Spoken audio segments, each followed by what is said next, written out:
2016, je crois, ou 2017, n'a pas tenu 2016. Une réunion du bureau politique avec un bureau politique justement où un nombre important de membres est soit en prison, soit décédé. Alors, Duval, on va d'abord revenir sur la thèse qui est soutenue par M. Edouard Fauchivet pour justifier les manquements, les limites, les lacunes fonctionnelles, organisationnelles et structurelles du RDPC. Le fait qu'il s'accroche sur le résultat, donc sur la finalité, c'est-à-dire que le RDPC est au pouvoir, s'éternise au pouvoir. Le RDPC revendique une certaine obésité dans toutes les institutions à vocation représentative, que le RDPC aujourd'hui revendique une implantation territoriale prouvée. Je crois que tenir la chose par ce bout, c'est légitimer ou d'une manière ou d'une autre la présence d'un bandit parmi les richissimes du quartier. Parce qu'on va dire, bon, quand on va classer les riches, les qui ont beaucoup travaillé pour être riches, on va aussi classer le bandit parce qu'il a la richesse. Et on voit. Oui, il a la richesse, il a les grosses voitures, mais des grosses voitures volées. Donc, il ne prend pas en compte le processus. Bon, en tout cas, il faut corriger votre langage. Donc, juste pour vous faire comprendre que il ne tient pas compte du process. Le processus, c'est ce qui est important. Parce que pour dire qu'on est fort, il faut qu'on utilise des moyens légaux, des moyens loyaux pour revendiquer une certaine victoire et jouir aisément de cette victoire. Avez-vous des victoires concrètes? Alors, si aujourd'hui, le Rassemblement démocratique du peuple camerounais fonde son implantation territoriale sur le recyclage du personnel administratif, fonde son implantation territoriale sur le clientélisme, fonde son implantation territoriale sur des relents tribalistes, fonde son implantation territoriale sur la brimade politique, la répression et l'usage abusif des moyens de l'État pour contraindre ou assujettir politiquement les masses. Je crois qu'à ce moment, on ne saurait se réjouir de la position qu'occupe aujourd'hui le RDPC dans les institutions et sur l'échiquier national. Je crois que la question fondamentale, celle qui doit nous aider à comprendre mieux le RDPC, est de savoir si le RDPC est un parti politique. Est-ce que le RDPC est un parti politique? La question se pose. Voilà. La question se pose. Est-ce que le RDPC est un parti politique? Non, c'est un parti de... C'est une équipe de football. C'est-à-dire, lorsqu'on essaye de lire ce qui a été élaboré ça et là par les théoriciens des partis politiques, que ce soit les Giovanni Sartori, les Hans Kelsen ou les Maurice Duverger, on essaye d'interroger les principes, les missions, les rôles qui sont assignés à un parti politique. On se demande bien si le RDPC est un parti politique. On va prendre quelques principes. Les fonctions électorales des partis politiques, c'est-à-dire un parti politique qui se rend compétitif, qui s'expose à la concurrence et finit par vaincre. Est-ce que le RDPC aujourd'hui est soumis à une concurrence? Et comment on fait pour gagner? Est-ce que le RDPC est lui-même appareil démocratique qui promeut l'émulation en interne, qui n'est pas toujours accroché à la fameuse dictature du parti qu'on appelle la discipline du parti? Est-ce que le RDPC gagne normalement ses élections? Ça, c'est les fonctions électorales. Et même au niveau de la conservation du pouvoir, quels sont les moyens qui sont mis en œuvre pour que le RDPC reste éternellement au pouvoir? Est-ce que ce sont des moyens électoraux qui sont utilisés ou alors ce sont des moyens répressifs, des moyens de la corruption, les moyens du clientélisme? Maintenant, si on va sur un autre aspect, une autre fonction des partis politiques, la fonction tribunicienne des partis politiques, c'est-à-dire que les acteurs politiques au sein d'un parti se comportent comme des tribuns. Monsieur Edouard Fauchivet, est-ce qu'il vous est déjà arrivé une fois de se comporter en tribun de la plèbe? Un stakeholder, ça veut dire quelqu'un qui se lève un beau matin, il porte la cause de la masse, il parle au nom de la masse. Et sur le RDPC, ces dernières années, d'une manière organisationnelle, a eu à porter une cause au Cameroun. Je prends par exemple le cas de l'affaire Martinez. Vous ne serez pas assis là. Par exemple, l'affaire Martinez. Parler avec la liberté du jamais. Non. Vous ne serez pas assis non, là. Monsieur, vous ne m'accordez pas une mansuétude. C'est un droit fondamental. Oui, mais voilà. Donc, si vous considérez que Monsieur Biya a eu pitié de vous et vous a donné la liberté de parler, moi, c'est mon droit. Ça veut dire que, quelle que soit la férocité du système, je vais continuer à parler, à jouir de mes libertés fondamentales. Alors, à côté de la fonction tribunicienne, on a la fonction de la socialisation politique, la formation, l'éducation politique. Si on demande de manière instantanée à M. Edouard Fauchivé, quelle est la devise du RDPC, vous allez voir, il va réfléchir plus de 3 fois. La devise du RDPC. Vous voyez que vous avez un problème. Voilà. Donc l'éducation, en tout cas, prenez votre temps pour essayer de vous remémorer, c'est de votre droit. Donc, il y a ce problème de formation des masses. Cette question de formation de masse qu'on retrouve au sein du Rassemblement démocratique du peuple camerounais, la politisation des masses.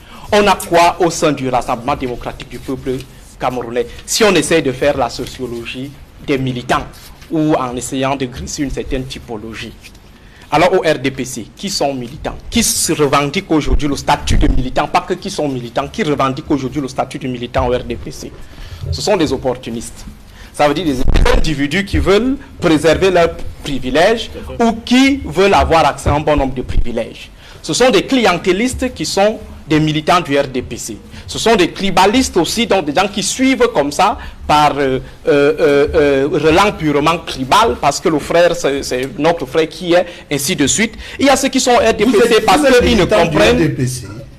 Parce que... Allez-y. Donc au-delà, vous avez ceux-là qui sont totalement zombifiés, ça veut dire ceux qui ne comprennent pas pourquoi est-ce qu'ils sont au sein du Rassemblement démocratique du peuple camerounais. Et à côté, vous avez une autre catégorie qui est la catégorie des brimés. Donc, pour faire simple, Duval Fangwa, il faut dire que le RDPC est ce qu'on peut qualifier, comme dans le monde commercial, ce qu'on peut qualifier de fourberie ou de tromperie sur la marchandise. C'est quoi la tromperie sur la marchandise?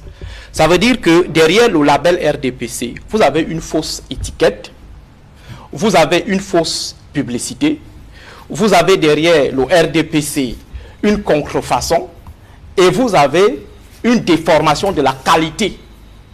C'est ça la tromperie sur marchandise. Donc derrière le label RDPC, Rassemblement démocratique du peuple camerounais, c'est plutôt un conglomérat d'acteurs aux rationalités qui sont très éloignés de ce qu'on devrait normalement retrouver dans un parti politique. Et c'est pourquoi on est toujours tenté de rappeler ces deux statuts du RDPC, ces 3 statuts du RDPC. Parti État, parti d'État et parti de l'État. Parti État, ça veut dire un parti qui se confond avec l'État. Parti de l'État, ça veut dire un parti qui appartient à l'État. Un parti d'État, un parti que l'État a positionné comme seul parti. Donc au fond, je crois qu'aujourd'hui, pour analyser le fonctionnement, pour faire le bilan du RDPC, il faut d'abord partir de son fonctionnement. Après son fonctionnement, on peut donc expliquer un bon nombre de situations liées à son bilan, le bilan qui a été dressé tout à l'heure par les prédécesseurs. Je voudrais dire, lorsqu'on est dans un cadre politique, pour ne pas être dans l'amphithéâtre ou les cours, lorsque vous prenez un exemple de parti, c'est qu'un parti politique doit être, vous faites une analyse comparée. Ne restez pas sur le RDPC, prenez le MRC, prenez l'UPC pour montrer la dimension. Nous parlons des 40 ans du RDPC. Attendez maintenant, le jour où on aura l'opportunité de parler peut-être des 13 ans du MRC, là on aura la possibilité de revenir ou d'appliquer ces différents principes qui gouvernent le fonctionnement des partis politiques. Vous n'avez pas répondu. On vous a posé une question. Mais malheureusement, vous avez joué comme d'habitude. Vous êtes entré maintenant dans le truc de retour et vous l'avez pédalé. Sur les éléments qu'il a évoqués. Aristide Monod, figure intellectuelle et politique camerounaise engagée, propose dans son intervention un démontage systématique et vigoureux de la structure, du fonctionnement et de la légitimité du Rassemblement démocratique du peuple camerounais, RDPC. Dans un ton parfois virulent mais souvent argumenté, il s'attaque au fondement même de ce parti qui incarne le pouvoir au Cameroun depuis des décennies. À travers une critique multiforme, Aristide Mono se livre à un exercice de dévoilement d'une organisation qu'il perçoit non pas comme un parti politique dans le sens classique du terme, mais plutôt comme une superstructure parasitaire accrochée au pouvoir étatique. Il soulève des interrogations sur les dynamiques internes de cette formation, son absence de vitalité démocratique, son déficit idéologique, son instrumentalisation des institutions publiques et son enracinement par des pratiques qu'il qualifie d'illégitimes. Pour comprendre la portée de ces propos, il faut les replacer dans le contexte d'un système politique où le RDPC concentre presque toute l'architecture institutionnelle et exerce une domination politique sans partage depuis plus de 40 ans. L'un des premiers éléments sur lesquels Aristide Mono insiste est la vacuité des structures internes du RDPC, notamment l'absence de congrès depuis plus d'une décennie et l'inactivité des organes décisionnels tels que le bureau politique. Il évoque la confusion qui règne au sommet du parti, où les rôles et les prérogatives des différents responsables, notamment le chef de délégation permanente, les membres du comité central et les responsables locaux, semblent imbriqués de manière chaotique, révélant une absence criante de mécanismes de régulation interne. À travers cet angle, Mono dénonce une organisation politique qui semble avoir déserté le terrain de la compétition démocratique au profit d'une logique hiérarchique figée, marquée par des querelles de positionnement et des frustrations permanentes. Cette description soulève une question centrale.